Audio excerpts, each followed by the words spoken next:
الحلال اللي كان بيعيط. اتفرجت على فيلم ليه تعيشها لوحدك. الفيلم حلو قوي يا جماعة، قوي بجد. الفيلم بيتكلم عن الدكتور شريف اللي هو جاي من بره، طبعا مش قادر يتأقلم شوية مع الوضع في مصر، الزبالة اللي في الأرض، العيال اللي بتلعب سكيتنج، الخناقات، الحاجات دي.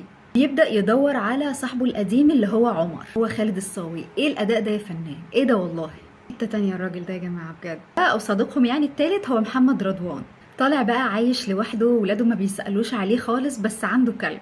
وانا اي حاجة فيها حيوانات في المشاهد بتخليني اصح على طول. سلمى ابو ضيف طالعه بنت خالد الصاوي، مامتها امينه شلبان. ومع الاحداث هيكتشفوا ان خالد الصاوي عنده لوكيميا، وبما ان هو بقى منفصل عن مراته، فالوحيد اللي هيقف معاه في مرضه هو صديقه الوحيد شريف. قلة علاجه بقى صديقه الوحيد هيحب بنته. اخر ربع ساعه في الفيلم مش هحرقها لكم علشان تعرفوا تتفرجوا عليه، وهو اللي بيتبني عليها الفيلم كله. الفيلم فكرته بسيطة، أداء الممثلين فيه بسيط جدا، عشان كده يعني وصل للواحد بطريقة سهلة. للأمانة يعني أنا كنت فاتحاه وقلت هتفرج على أي حاجة، أصلا الفيلم ده كان موجود في السينما وما جابش إيرادات كتير.